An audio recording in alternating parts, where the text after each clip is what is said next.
lo largo de la vida la gente va en busca de su don. Hay gente que nace con el don claramente marcado y cuando son niños ya se dan cuenta para qué nacieron, para qué vinieron al mundo. Hay gente que les cuesta toda la vida encontrarse. Si yo les digo que la persona que nos acompaña, el amigo que nos acompaña hoy, es músico, compositor, actor, director, es una multiplicidad de dones, pero bueno, vamos a ver cómo se encontró con él con sus dones a medida del camino. Vale el encuentro en algo en común con Yayo Cáceres. Hola, buenas. ¿Cómo te va, minero? Pero perfectamente. ¿Bien? Bienvenido. Muchas gracias. A este espacio que nos encuentra con la gente en las diferencias, pero sobre todo en las coincidencias. Para que la gente te ubique, la gente te conoce, sabe que sos correntino, muchos saben que sos cursucoateño, pero nos gustaría que nos lleves y nos invites al universo de la infancia de Yayo en Curuzú. Y bueno, vengo de una familia muy numerosa, muchos hermanos, muchísimos primos. Yo el menor de todos, de absolutamente todos, el más gurí, la oveja negra, porque salí, la verdad que bastante oveja negra para lo que es mi familia en general. Y un poco la sensación que tengo es de haber sido siempre muy, muy mirón, ¿no? Que es una de las características que tiene uno cuando es criatura. Y cuando es el menor. Probablemente. Entonces me gustaba mucho mirar y siempre tenía, después a los 9 años le pedí a mamá porque mamá trabajaba en la única disquería que había en Curuzú. Y entonces cuando tenía 9 años le pedí mi primer disco de chamamé, que fue Amanecer de mi gente de Antonio Terraborros. ¿Ese fue tu primer disco de música? Ese fue mi primer disco de música. ¿Y el primero que elegiste fue ese? Exactamente. Y a partir de ahí, de hecho, se empezaron a preocupar en casa. Mi primo mayor, Corcho Bordere, pensaba que yo tenía alguna enfermedad, alguna cosa así, pues yo hacía los deberes escuchando chamamé. No escuchaba otra música. ¿Con 9 años? Sí, 9 años, 10 años, etc. Entonces empecé a tener mis discos, mi discografía, de hecho tengo todos los discos guardados todavía, es a los 9 años. ¿Y la música que vino en la elección ahí en el disco de Tarragó a los 9 años? ¿Qué marco de referencia de música había en la casa? Tu mamá trabajaba en la disquería y no es lo mismo trabajar en una disquería a que te guste realmente la música. No, y de hecho yo no recuerdo que se escuchara chamamé en exceso, se escuchaba otra música en casa. ¿Qué se escuchaba? Los Beatles, mi hermano, que agradezco su... ¿Cuántos hermanos son ustedes? 5. Somos 5 hermanos. Yo soy el menor de todos y nací después de 6 años de mi hermana inmediata superior. O sea, que sos un poco nieto medio de tus viejos. Sí, ¿no? qué sé yo, según dijo un psicólogo que yo tenía después. Tuviste que hacer un paso de psicología. A donde fui para salvarme, entre otras cosas, me dijo, lo que pasa es que usted dice fue su padre y su madre a la vez, ¿no? Entonces creo que también tuve una cosa así muy independiente, era muy hinchapelota, muy metido. Me tenía que estar echando, que me crié entre gente grande prácticamente. Y a la vez no tenías la presión de tus viejos, del control que le pusieron a los primeros hijos, digamos. No te creas, papá fue un tipo muy exigente siempre. Fue ¿Qué un hacía tipo tu viejo? Y mi viejo tuvo una farmacia primero, luego trabajó como consignatario de Hacienda y después se jubiló acá en la Cámara de Diputados como comisario de la Cámara. Un tipo, muy buen tipo, con una ética... de estas... De las de antes. Sí, de las únicas que hay. Sí. Es como me encontré hace poco con un gurí que conocía, le digo, me recibí abogado, me dice, le digo, ¿y qué tal la ética? Y dice, la ética es una franja, uno no se mueve, le digo, no, ninguna franja, es una línea, si no, estamos en el horno. Sí, sí, hay cosas que son y se deben pronunciar y decir de una sola manera, Sí, ¿no? sí, claro. Como lo que es la ética, la moral. Y bueno, y luego, entonces... en realidad querían otra cosa para mí, como siempre suele pasar, ¿no? Me vine a estudiar licenciatura en biología en el año 83, me parece que fue, aquí a Corrientes. ¿Cómo eras como estudiante en la primaria y la secundaria? Muy bueno. ¿Sí? Muy bueno, sí, siempre fui... O sea que el tema de hacer la tarea escuchando chamamés rendía, digamos. Sí, y además Además jugaba al tenis y jugaba torneos provinciales, zonales, y entonces la moneda de cambio era, si andaba bien en la escuela, nosotros te dejamos ir a todos los torneos que vos quieras. Entonces yo sabía que tenía que estudiar, porque terminaba de estudiar, terminaba de comer, hacía los deberes, estudiaba y me iba al club a jugar al tenis toda la tarde. Hacer los deberes era la garantía para poder hacer lo que querías después. Que era jugar al tenis. Y eso te viene el tenis y la música un poco de Susi, ¿no? De mi mamá. De tu mamá. Sí. En casa, todas mis abuelas, Rivara, de apellido Rivara, toda la familia de mi abuela tocaban el piano. De hecho, yo recuerdo una cosa, mi tía abuela mayor, o sea, la madre de René Bordere, era del siglo XIX, sería, 1895, una cosa así. Y yo me acuerdo que un día le dije, ¿por qué no me toca un chamamé en el piano? Y tocó el carau. ¿El carau te tocó? Y me dijo, esto me lo enseñó, no sé si era su madre o... Bueno, o sea, mirá la tradición de nuestra música. Exactamente, que muchas veces nos olvidamos, y yo me acuerdo que tocó el carau. Y entonces, bueno, yo me sentaba en el piano de la casa, siempre estaba sacando cosas como de oído, qué sé yo, y como mamá tocaba la guitarra, después, de hecho soy zurdo yo, y aprendí a tocar como derecho porque tenía las cuerdas, entonces, bueno. Claro. ¿Y tu mamá te enseñó las primeras notas? Exactamente. Y después me fui a clase con Pocholo Airé. Nada menos, no aprendí mucho de allí, para el profesor que tuve, pero bueno.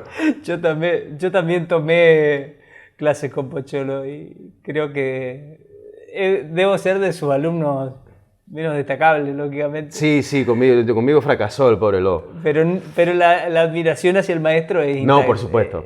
Alta estima. Y la memoria, ¿no? Sí, señor. Al Pocholo.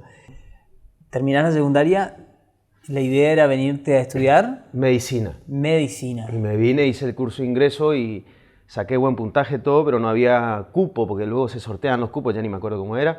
Entonces entré en licenciatura en biología, probé un montón de materias, decían todo, Yayito, la carrera que está haciendo. Y después de las vacaciones de julio me volví a Cursú y le dije, mira, quiero ser artista, y papá me corrió por medio pueblo. Sí, pero pará, literalmente... Sí, y me peleé, la verdad es que me fui bastante distancia. No fue un dramón, pero me tuve que pelear con mucha gente para poder hacer lo que quería hacer, que era ser artista. Yo sabía, creo que de gurí eso. Si yo te tuviera que pedir, Yayo, una canción de estas tantas que tenés y que fuiste escribiendo, que refiera el momento que nos estabas contando, ese momento de la primera infancia y el momento tan Curuzú. ¿Una canción de escuchar, decís? Una canción de cantar y en esa canción encontrarte en ese momento de Curuzú, en esa época. ¿Qué podrías cantar? Muy buena pregunta. Yo creo que Jacinto Cachapecero probablemente haya sido el primer tema, ya era un poco más grande yo, pero el primer tema que yo... digamos que me despertó una cosa diferente a aquello que es de Antonio, eso, ¿no? O sea, Jacinto llora para adentro, viendo pasar los recuerdos. ¿Conoces? Sí. Se está mascando las penas con gusto a tabaco negro. Y creo que me voló la cabeza porque la grabación tenía violonchelo. Entonces había algo ahí que sonaba diferente, digamos. Y creo que fue el primer chamamé así con el que yo... luego Canción Nueva Correntina también me marcó mucho, evidentemente, como la mayoría de nosotros. Sí. Y luego empecé yo a escribir mis propias cosas. La primera canción que escribí, horroroso. ¿Te acordás? A ver. Terrible, hace poco nos reíamos de esto. Llora, Ramoncito, tu madre ya no vendrá. O sea, en el primer verso le maté la madre al pobre gurí. Enancada con la luna se fue por el Paraná. O sea, enancada con la luna todo mal, un horror de letra, cosa, pero bueno, esa fue mi primera canción. Estaba lavando ropa para tu pan ganar. O sea, muy mal escrito. Con un cigarro en la boca y hablándole a un saucedal. impracticable, con un cigarro en la boca y hablando con un árbol, o sea, además de que le maté el hijo, estaba loca la mujer, que se echó un desastre. Esa fue mi primera canción. ¿Sabés qué me gusta? que no renegás de ella, te acordás de la letra y hoy la podés mirar, podés decir, no, la verdad que... Hombre, el problema sería que me pareciera que estuviera al nivel de Borges la escritura. No, el tema es realmente poder destrozar lo que uno hace con absoluta naturalidad, porque muchas veces no somos lo suficientemente autocríticos como para exigirnos lo que nos tenemos que exigir, ¿no? Me encantó eso, me encantó. Vienen más canciones que han superado ampliamente a la de Ramoncito. Quédense, ya volvemos.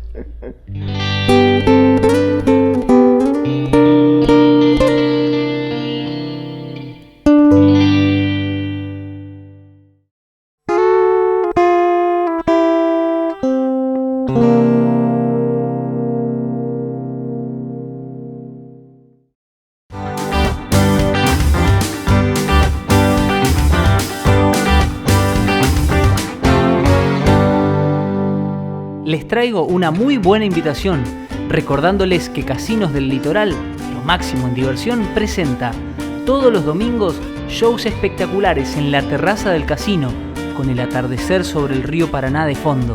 Y para los amigos que visitan el casino del hipódromo, espectáculos fantásticos los días viernes y sábados. Casinos del Litoral, lo máximo en diversión. La primera de las migraciones fue Curzú Corrientes a estudiar de modo fallido una carrera que no tenía que ver con lo artista que ya venía haciendo desde la época de los 12 años y Ramoncito. Y en el primer inicio, el primer paso fue la música, ¿no? ¿Vos querías ser artista porque querías ser músico o ya te veías en una visión holística? Mira, no, yo creo que uno planifica su vida y luego viene la vida. Y luego viene la vida, exactamente. Entonces, el problema luego me parece que nunca va a coincidir en un 100% lo que pensaste vos con lo que llegas a hacer. Con lo cual, luego lo que tenés que hacer para no morir de sed en el camino es acostumbrarte a beber lo que hay para beber. Quiero decir, quiero Coca-Cola, no, mirá, hay vino, agua, quiero Coca-Cola, y termina muriendo de sed por no decir, bueno, vale, vamos con el agua, ¿entendés? Sí. Esa especie de capricho en el que uno suele, ¿Y vos que es común bueno, caer ¿y vos ahí? En ese momento qué querías y qué había? Y bueno, por eso te digo, yo empecé haciendo teatro en Curzú, en el teatro vocacional. Cuando te volviste para ser artista. No, mucho antes de irme. Bien, a los 15 años yo me subí al escenario a hacer una obra de teatro, con Charles Brown. Entonces, cuando me fui a Buenos Aires, me fui a trabajar con Antonio Tarragorros, que realmente fue a mí el tipo que me cambió la vida. ¿Eso también fue un momento intermedio? No, 1984, fue cuando ya me fui a Buenos Aires definitivamente. Tu viejo ya te había corrido. Eso es. Sí. Eso es. ¿Cuánto costó amigarse con el viejo después de ese paso? Y no cuesta mucho amigarse con los viejos, porque los viejos saben más que uno siempre. Entonces... En el fondo sabían que eso era lo tuyo. En el fondo sabían que eso era lo mío y en el fondo yo creo que todos los padres tienen miedo y siempre sus errores y sus aciertos son, en general, me parece a mí, basados en el amor, ¿no? En que quieren lo mejor para vos. Entonces, bueno, ellos pensaron, como creo que piensa la mayoría de la gente, que no tendría futuro, que yo también pensaba que no tenía futuro, la verdad. ¿En serio? Lo que pasa es que no Era digamos, más fuerte era más fuerte. Es lo que me dijo, nosotros, Romy Espinosa, que es un abogado, escritor, qué sé yo, cuando se recibió de abogado se fue a vivir a Curzú. Y entonces todas las siestas nos juntábamos con él en el club social. Bueno, venía Wally García, del que más me acuerdo es de Wally, creo que venía Julito también. Julio Reúna, sí, Wally García. Y iba yo, y entonces llevábamos poesía que escribíamos y él nos corregía. Y nos leía Unamuno, nos leía Lorca, nos leía, o sea... ¿Eso era una cuestión de voluntariado? De voluntariado a la siesta, a la media siesta, 1:30 de la tarde, por ahí, cuando todo el pueblo dormía, no sé qué, nosotros nos íbamos al club. ¿Cuántos años tenían ustedes? Y ya teníamos un 16, 17 por ahí. Pero es muy fuerte, o sea, entender que una persona se tomaba un espacio de tiempo... No, lo de Romy es impresionante en ese sentido. Un espacio de su tiempo para ir a escuchar, a alentar, a corregir... poesías de chicos de 16 años. Sí, eso es. Muy generoso de su Qué parte. bárbaro. Y entonces recuerdo que yo le pregunté, porque yo le dije, ¿cómo hago para saber si yo tengo que ser artista o no? Que si tengo que escribir, ¿cómo hago para saber? Porque no sabía nada, ¿no? Y entonces su respuesta fue, y preguntaste si puedes vivir sin hacerlo. Que me pareció absolutamente contundente. Y luego la respuesta era, no puedo vivir Claro, pero sin hacerlo. ¿cuándo te tuviste que preguntar puntualmente eso de si podrías vivir sin hacerlo? Y creo que en el año 90, cuando dejé todo y quemé todos mis cuadernos con canciones y tiré ¿En serio todo. hiciste eso? Sí, tuve una... De hecho me vine en el 89, de hecho me vine aquí a enseñar tenis al Corrientes Tenis Club. Y entonces estaba ahí... Increíble. Sí, y estaba ahí trabajando como profe. Momento crítico en el cual te divorciaste De todo. de tu faceta De artística. todo, dejé todo. Pero todo. ¿qué te hizo llegar a ese punto? Pensar, en realidad, y no es falsa modestia. ¿Cómo llegaste? ¿Cómo llegaste ahí? Yo siempre pensé de mí que no era un tipo con talento, ¿no? Siempre pensaste Siempre eso. pensé. Entonces... Actuabas, escribías, Sí, bueno, pero actuabas. luego tenés que hacerlo bien a eso. Bueno, Pero siempre pensé de mí eso, en serio que no es falsa modestia. Siempre pensé que no me veía a mí mismo como un tipo con talento. Entonces vivía como cuestionándome todo y cuestionando todo, y soy un tipo muy ya cuestionador, trabajando, ¿no? ya por ejemplo... Sí, ya había tocado con Teresa Parodi. Tocaste con Teresa en Cosquín, sí. tocaste con Antonio, tocaste hasta con Marito Bofil acá. Sí, eso es. ¿Habías compuesto para ese momento ya con Marilyn Morales Segovia? Sí, de hecho ya había compuesto Marra, que fue como el tema, ¿no? Claro. Había hecho Jere Jere. Y ahí estaba el libro de tus canciones. Lo quemaste. Quemé, tiré toda la puta. Y quemé todo y dejé todo. Y me fui me vine acá a Corrientes, al tenis club a trabajar. A enseñar tenis. A enseñar tenis. Y entonces, cuando vinieron las vacaciones, estaba jugando al tenis en el club en Curuzú. Sí. Se acerca un amigo y dice, che, mira, te estaban llamando de Buenos Aires Teresa Parodi, qué sé yo. Y entonces era un llamado de Teresa porque el acordeonista que trabajaba con ella había tenido un imprevisto y no fue más. Sí. Y entonces necesitaban que yo estuviese al día siguiente en el Festival de Jesús María. Y entonces me fui de Curuzú no me acuerdo ni quién me llevó, pero me fui a Paraná, bueno, en fin, hice todo un viaje. Ellos llevaron un acordeón que le dio Antonio desde Buenos Aires, yo estaba sin tocar hace un tiempo. ¿Una dos hilera? No, y yo me llevé una 2 hilera de Curuzú, y ellos me llevaron una 3 hilera. Y llegué a Jesús María a las 8 y pico de la noche, y a las 11:30, 12 subimos a tocar. Qué increíble. Y a partir de ahí seguí con ella, y vinimos a tocar, yo no sé si fue a Resistencia o acá cerca de Corrientes, me tomé un colectivo y me vine al club, presenté una carta de renuncia y volví. Ya no soy más profesor de tenis. Sí, y a partir de ahí ya no dejé nunca más. Yayo, empezaste a componer... Perdón, los del tenis club. Está bien, no, está bien.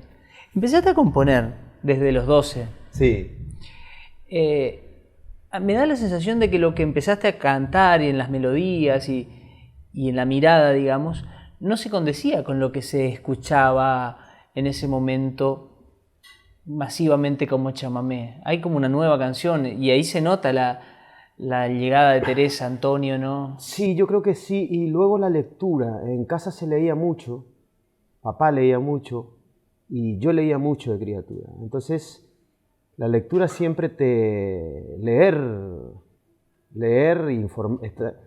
generalmente leer, o sea, leer, estar informado, educarse, abrir los conocimientos, te aumenta el placer sobre las cosas, que es una cosa que en general nadie suele decir, ¿no? Claro. Sí. Entonces, recuerdo a Serrat en casa, por ejemplo, mucho. En casa de otra prima, de mi madre también, que tenía discos de Serrat, y yo escuchaba los discos de Serrat, y me daba la sensación de que siempre el tipo estaba diciendo lo que yo quería escuchar o lo que yo quería decir. Tal cual, ¿no? Tal cual. Y entonces,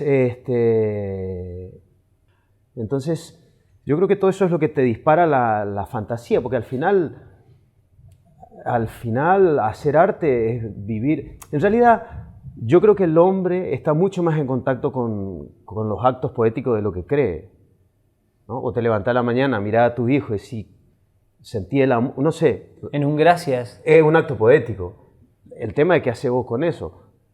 O te haces el sonso porque te emociona y no querés saber nada, o haces de eso una profesión. Claro, estar más en contacto con la maravilla, ¿no? Exactamente, pero estamos en contacto permanente con los actos poéticos. Entonces me parece que en realidad lo que haces cuando empezás a hacer arte es agarrar todo eso y disparar la fantasía, porque en definitiva se trata de eso. Mira, agarrá todo eso, tomá la guitarra Dale. y disparanos con una canción. Bueno, vamos a hacer... ¿hacemos Marra, por ejemplo? Que es así como el... Bueno, dale, dale. Marra puede volar para dejar en el ñaú trozos de cielo. Él dejó crecer aquella edad colgada atrás de su sendero. Hurga en cada trozo de candor que sobrevive en nuestro anhelo. Es un poco vos, un poco yo, un duende angá.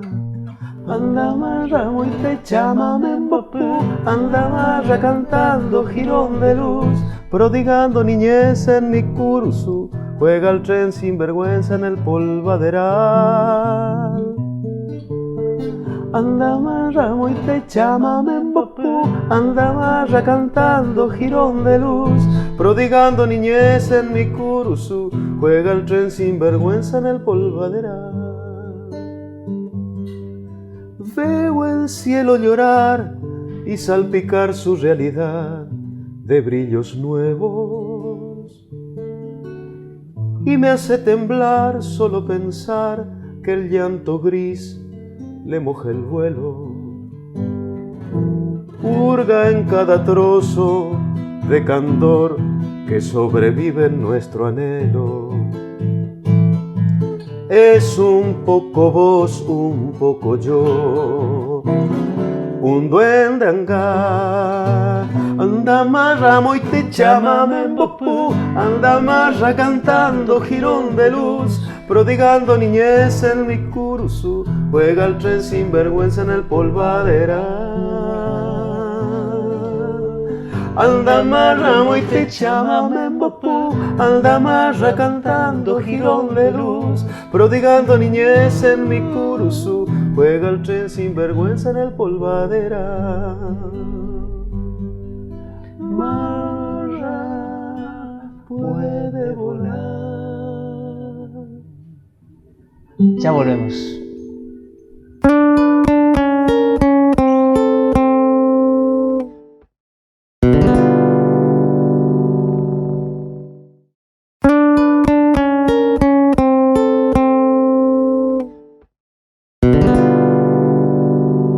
El Hotel Panamericano es un pedacito de nuestra querida Corrientes en el corazón de Buenos Aires. El nivel 23 te brinda una maravillosa vista de la ciudad, declarado Mirador de Buenos Aires por el gobierno de la ciudad, con una piscina climatizada y un gimnasio con tecnología de última generación. El spa ofrece todo tipo de masajes y también una cámara hiperbárica. Cuenta también con un servicio único, un médico esteticista que realiza en el hotel tratamientos no quirúrgicos. Por consultas, comunícate al 011 4338 5322 o visita la página www.hotelespanamericano.com. Por si te faltaban las búsquedas,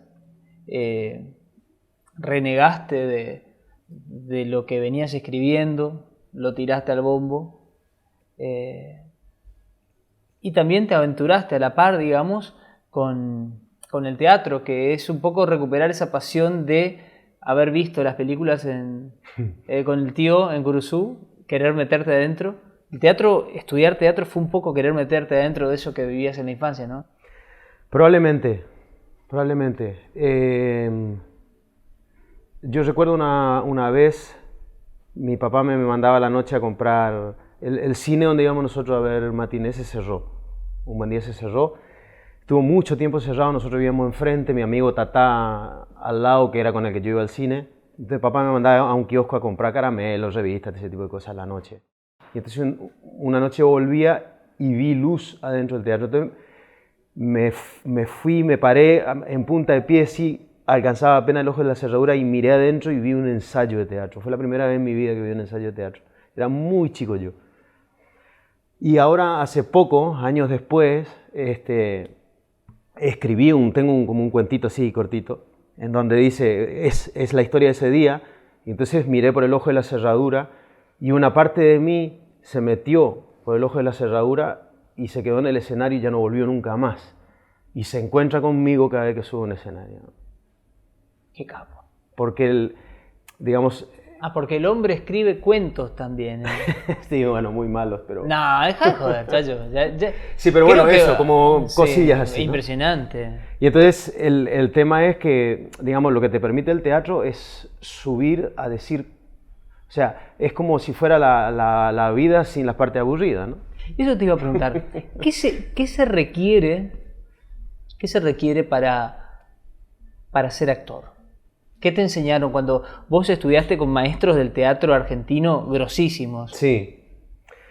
Hombre, fundamentalmente pasa una cosa que es similar a lo que pasa también cuando subís a un escenario a tocar, ¿no?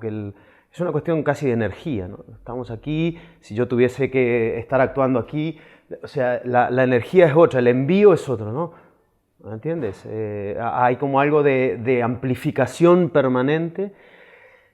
Y fundamentalmente agarrar la técnica para estar en contacto con la sensibilidad, con tu propia sensibilidad, de manera que puedas poner en juego tus propias cosas que tienen que ver con lo sensible para prestarle a los personajes que haces, de alguna manera. Luego, composición física, qué sé yo, ¿no? No sé, sí. Y a la vez te pones las gafas y cambia actitud física y ya estás en otra cosa. Luisito, recuerda cuando éramos jóvenes. No te acerques a la luz. Sí. Qué sé yo. Sí. Es un juego. Bueno, el problema eso te iba a decir. es un juego. ¿Hay que ser niño para jugar esos juegos? Por supuesto. Lo que pasa es que está muy desvalorizado el término, pero, por ejemplo, en inglés se dice to play, en francés se dice jouer, o sea, siempre es jugar. En el único idioma donde se dice interpretación o actuación es en español, pero el término es jugar. El término es jugar. Jugar. O sea que el niño tiene que estar más en contacto que nunca. Sí, y de hecho, digamos, yo creo que los que terminamos asesinando la fantasía de los gurises somos nosotros, ¿no? Yo recuerdo un día, mira, mi hermana estábamos en casa, mi sobrino estaba jugando, tenía un montón de papelitos así ¿no? Y entonces estaba jugando, así que bueno, y se fue a la cocina, suponte, viene mi hermana. Y entonces dice, ay, Martín estuvo, no sé qué, agarró los papeles y dije, mira que estaba jugando la criatura con eso. No, dice, siempre está rompiendo papeles, no sé qué, y tiró. Entonces viene luego el gurí y dice, ¿dónde están mis fotos? Le tiró su colección de fotos. Y entonces dice, no eran fotos, o sea, para mí sí eran fotos. Listo, ahí está. Entonces, crece, o sea, 40 años más adelante, si eres capaz de subirte en escenario y jugar a que una botella puede ser un niño, el teatro está dado, ¿no? Está hecho, ¿no? ¿Cómo es el tema? Ser actor es un poco como ser músico también, en el sentido de que puedes estudiar, hacer carrera. Sí. Pero, por ejemplo, un actor, para interpretar un personaje, tiene que internalizarlo, creerse ese personaje. Pero antes se tiene que creer que es actor. ¿O no? Fundamental creerse. ¿Cuándo empezaste a encontrarte en la actuación? Sobre todo te hablo porque me estás contando de que habiendo compuesto, cantado, girado con Teresa Antonio, todavía no te parecía que lo estabas haciendo bien. En la actuación, ¿cómo te iba con esa conversación? En realidad, yo creo que siempre el crédito te lo da otro, no uno, ¿no? Sí. Cuando a mí me llamó Mabel Manzotti para hacer un espectáculo de 2 personajes y me llamó a mí, pudiendo haber llamado a... De la Argentina. Entonces lo que está sucediendo es que hay alguien que te está apostando una ficha que vos no estás pudiendo apostar por ¿Y ahí vos. te pusiste la ficha vos también? Por supuesto, por supuesto. Ahí te empezás a creer porque, o sea, no puede ser que todo el mundo sea estúpido, ¿no? Y termine llamándole a uno. Entonces, yo creo que hay algo de crédito que te da el otro. Quiero decir, lo mismo que luego pasa en el escenario. Si yo entro, qué sé yo, haciendo de rey y nadie se arrodilla para saludarme, da igual lo que yo le ponga a mi personaje, el crédito te lo da el otro. Volvemos a lo mismo, siempre es el otro. El problema es que nos solemos olvidar que siempre es el otro. O sea, siempre es el otro el que escucha tus discos, siempre es el otro el que te mira en escena, siempre es el otro el que está tocando con vos, siempre es el otro el que está haciendo el amor con vos. El problema es que nos solemos olvidar. Entonces me parece a mí que cuando el arte se vuelve endogámico, cuando el arte se vuelve gótico, cuando lo único que hacemos es mirarnos al ombligo y nos estamos olvidando ¿Para qué lo haces? de la otra parte. De la otra parte, que es lo fundamental, saber que hay una persona del otro lado, ¿no? Del otro lado de la cámara, del otro lado de una canción, que necesita mirarse en el mismo espejo que vos, ¿no? Necesita... Sí, autorreferenciarse. Sí, exactamente. Yayo, no solo te han elegido directores, sino que también la crítica te ha premiado. Es algo que él no dice o no diría él mismo, pero recibiste premios y varios premios en lo que tiene que ver con tu actuación aquí en Argentina y en el exterior también. Sí, bueno, ahora acabamos de ganar un premio muy, muy importante en España. Que ya es de el Argentina Premio te Max. Fuiste laureado a España. Sí, una Estrella de Mar y un premio Estrella de Mar como mejor actor, premio de la Secretaría de Cultura de la Provincia de Buenos Aires como mejor actor también. Y ahora con los premios Max estuvimos nominados. De hecho, estuve nominado también por la música de una obra de teatro, donde compongo cosas para obras de teatro que no son chamamé, evidentemente. ¿Cómo se hace, Yayo, para después de ser actor elegir el rol de director, salirte del escenario? ¿Por qué es superior, digamos, vos en este momento estás más como director que como actor? Sí, como director, ¿no? estoy. No es que sea superior, es otra... No digo que sea superior. Lo que quería decirte es superior la necesidad de transmitir desde otro lugar. ¿Cómo se entiende eso? Yo creo que me aburro. ¿En el escenario? Sí, yo me aburro de mí, me aburro de mis canciones, me aburro en general. En general me aburro bastante. O sea, soy como medio hiperactivo, necesito estar todo el tiempo con... A mí me decís, vamos a hacer ahora quedate, hacemos unos temas para un disco y grabamos. Fenomenal, se me dispara la cabeza. Y entonces, digamos, ese grado de disparamiento de la cabeza me lo da más dirigir que actuar. Porque tenés la visión más ampliada, ¿no? Porque tenés la visión más ampliada, porque estás, si tenés 5 tipos en escenario, estás manejando...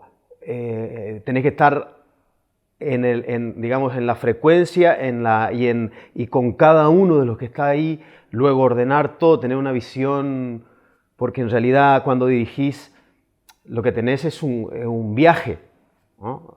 O lees algo y tu mente hace pop y viaja por una fantasía que luego podrá ser o no la que quede al final. Pero el que tiene el tránsito a través de la obra en primera instancia es el director. El único error que tú no tienes que cometer como director es decir, se hace lo que yo digo y punto, porque generalmente lo que te vuelve también suele ser mejor que lo que vos estás proponiendo. Con lo cual yo creo que es una dinámica de aprendizaje mutuo y maravilloso. Y yo creo que, y dar clase, porque a mí la enseñanza me parece una de las profesiones más altas que existen, ¿no? Más nobles, ¿no? No existe nada sin un maestro. Bueno, vamos a hablar del maestro, pero también de la maestra vida, Sí. que en un momento también de tu vida te marca el rumbo para España. Pero vamos a hacerlo después de esta publicidad.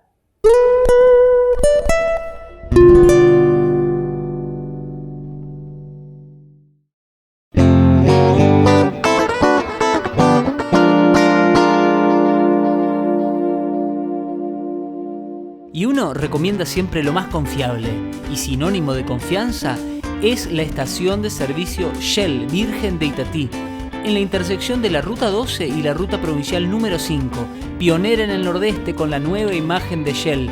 Venta de lubricantes, combustibles y filtros, servicio de lavadero y fosa para cualquier tipo de vehículo y un Shell Shop completísimo. Te hablé de la confianza, estación de servicio Shell, Virgen de Itatí. ¿Por qué surge la propuesta? ¿Cómo surge la posibilidad de ir a vivir a Madrid? Y yo me fui como Abel Manzotti de gira. Y estando ahí, Santiago Sánchez, que es un director de teatro allá, me propuso ir a hacer un espectáculo de improvisación teatral, en donde yo era el músico en vivo. Entonces venía al público, escribía unas tarjetas con títulos, entonces sacaban una tarjeta y yo tenía que improvisar una canción en 30 segundos, que durara 30 segundos, mejor dicho, y mientras ellos preparaban la escena y luego hacían la escena improvisada también. Bueno, un juego maravilloso. ¿Y te llamaron a tu mejor juego? Y me llamaron, creo que sí. Al juego que más disfrutás. Es como me dijo el Chino Oria, un amigo de Cruzum, me dijo, o sea que haces lo mismo que cuando comíamos asado, pero ahora te pagan. Claro. Sí. Bueno, eso es algo que hablábamos en el corte mientras ustedes disfrutaban de los comerciales. ¿Componés como gimnasia? ¿Te propones componer una canción? Una canción día por medio, cada 2 días o todos los días si puedo. Es increíble eso. O sea que si tuviéramos que hacer una cuenta de las canciones que estaría firmando, estamos en más de 1000 canciones. No, hombre. Pero bueno, ¿desde cuándo te propusiste eso? No, pero tengo un montón, sí. Lo que pasa es que hay muchas cosas hay muchas que son cuartetas y que quedan ahí. Están ahí, ¿no? Que no van a ningún lado y hay un montón de cosas. Yo, imagínate, tengo 6 discos grabados. O sea, tengo grabado 80 y pico de canciones más lo que El primer disco fue Primer Contacto. Primer Contacto. Luego Interior, Exterior, que parece un anuncio de pintura en vez de CD. Luego Palo. Sí. Luego un disco que sacó acá Gelú que se llama Chame Alto Vuelo, que es una especie de compilado con algunas cosas. Y ahora hice uno que se llama Agua. Agua, claro que sí. Y en el resumen, si se puede generar un resumen de tantos viajes, porque ahora estás girando, este momento que estamos acá, si tenemos que hablar de un momento puntual en la nota, estás llegando de Centroamérica. Sí, estuvimos en Miami con la obra de teatro, con la compañía Ron Lala. Ahí está, Ron Lala es la compañía de teatro. Es la compañía de teatro nuestra, la que yo dirijo y que tengo ahí mis compañeros magníficos. Y generaron un espacio muy lindo en España. Sí, actualmente somos una de las compañías, yo diría, con mayor proyección. Está mal también. No, pero tenés que decirlo porque nos ayudás a nosotros que estamos lejos. Sí. A encontrarte allá. Y es muy fuerte porque vos lo que nos contás, y esto tiene que ver mucho trasladándolo a lo que podemos interpretarlo para nosotros. Vos te propusiste algo. Que era esto de generar esta alternancia, roles, una idea. Llamémosle, para los que estamos del otro lado, escuchándote, te encaminaste a la idea. Sí. Y aparecieron las herramientas. Sí, claro, pero siempre es así. Impresionante. Para mí mi verbo preferido es hacer, ¿no? Querer hacer tal... ¡Uy, cómo me gustaría! Mira, hacelo y déjame de joder, hacelo y ¿cómo me gustaría? ¡Uy, si yo pudiera! Hacelo. Hacer. Qué lindo. A mí me parece fundamental. Yo creo que si hubiera sido de otro modo, no hubiera conseguido nada. ¿Siempre hiciste? Sí, siempre fue así. Hiciste, rompiste, volviste a hacer. Sí. Con sus aciertos, con errores, he hecho mucha porquería, me he equivocado con gente, le he fallado a gente.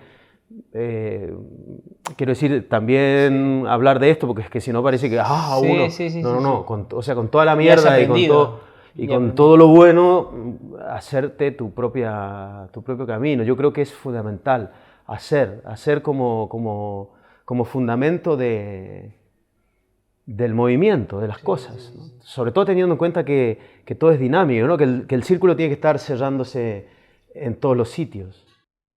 Respecto de lo que hablábamos antes en el corte también, que me gustaría hablar de eso, del tema de la R y de la L y de esta cosa que... Hay un tema, un chamamé que hiciste con Antonio sí, ahora. Con Antonio y Corcho Borderes. Esto de descubrir que los gurises dicen martillo y no martillo, que dicen ruta y no ruta. ¿No? Yo creo que si algo, y que forma parte de este ritual que vos decís, de hecho me dicen, ¿sos argentino? Le digo, sí, pero correntino. Y además de Curuzuguatía. ¿Me entendés? Yo creo que no es lo mismo. Claro. Entonces, ¿qué es lo que teníamos en Corrientes que nos diferenciaba del resto del país? Decir lluvia, decir ruta. Si eso se pierde es como perder tu pasaporte. No, te pareces a los demás. Es como si escucháramos en español que no dijese canción.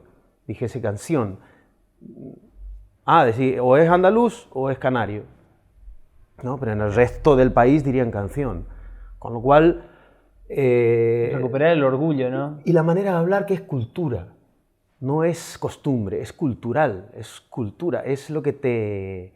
Entonces, en esta suerte de ritos, de intercambio de rituales, por mi parte está esas cosas, ¿no? Vamos a hacer unos chipá en casa y les convido para que ustedes prueben y yo lo que hago es, cuando me voy a vivir a España, vivir con ellos, tengo mis amigos ahí, intento vivir como ellos viven, porque es mi otra patria, ¿no? Es la patria donde como, que no es poca cosa. No deja, claro, ese es el significado de patria, según la madre de Serrat.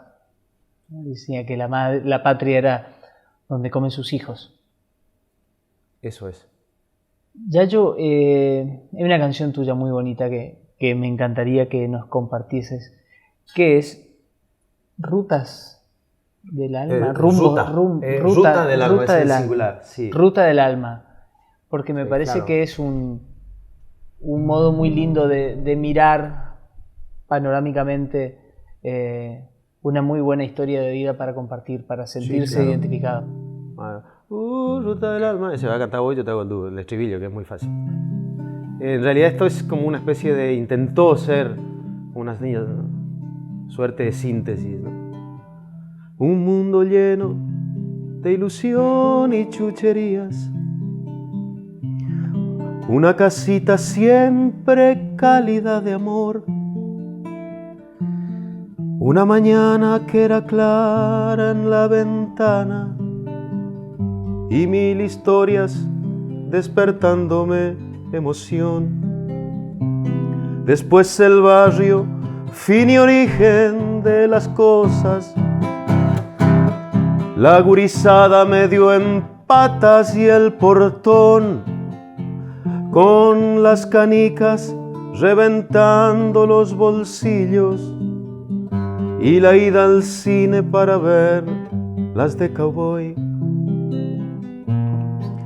Oh, ruta del alma. Impresionante, Luisito. Oh, ruta del alma. Y una más.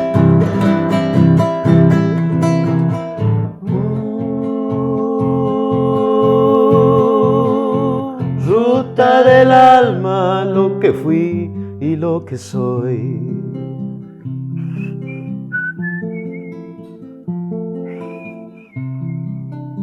Y ahí hacia en el medio, cada uno puede nombrar a los que recuerde que compartieron la niñez con uno. Yo tengo los míos, están en el disco, o sea que si quieren escuchar cuáles son los míos, que compren.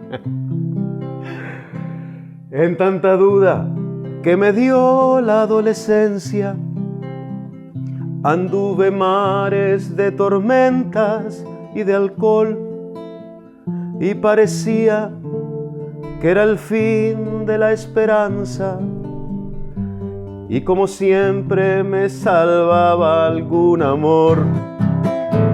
Después marcharme y comprender el desarraigo y lo que cuesta sostener la vocación. Y luego, ¿qué es la pregunta cada día?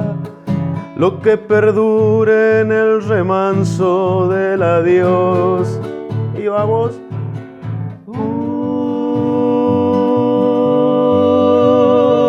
Ruta del alma. A ver en casa.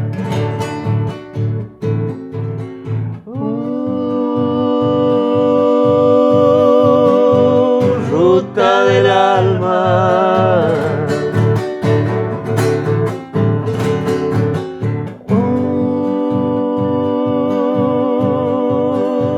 Ruta del alma, lo que fui y lo que soy, lo que fui y lo que soy, lo que fui y lo que soy.